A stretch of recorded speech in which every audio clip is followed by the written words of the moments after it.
আওয়ামী লীগের সাবেক সংসদ সদস্য ও শিল্পী মমতাজ বেগমকে গ্রেফতার করেছে ঢাকা মহানগর গোয়েন্দা পুলিশের গোয়েন্দা শাখা।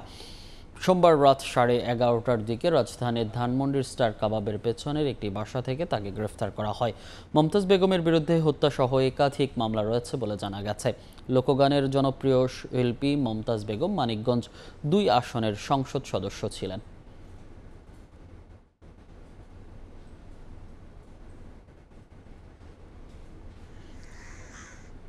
এ নিয়ে আরও জানাতে মিন্টো রোডের ঢাকা মহানগর পুলিশের ডিবি কার্যালয়ের সামনে আছেন সহকর্মী শফিক মুন্সি। সরাসরি যাচ্ছি তার কাছে। শফিক,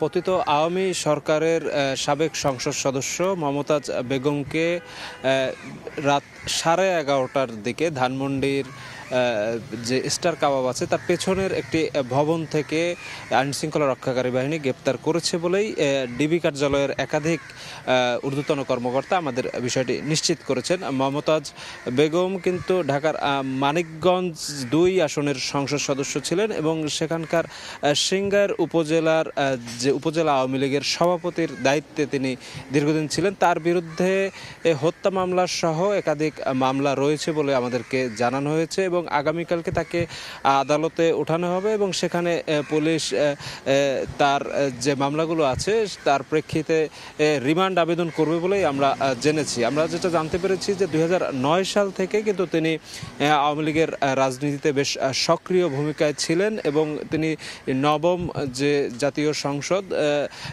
সেখানে কিন্তু তিনি আওয়ামী লীগের মনোনয়নে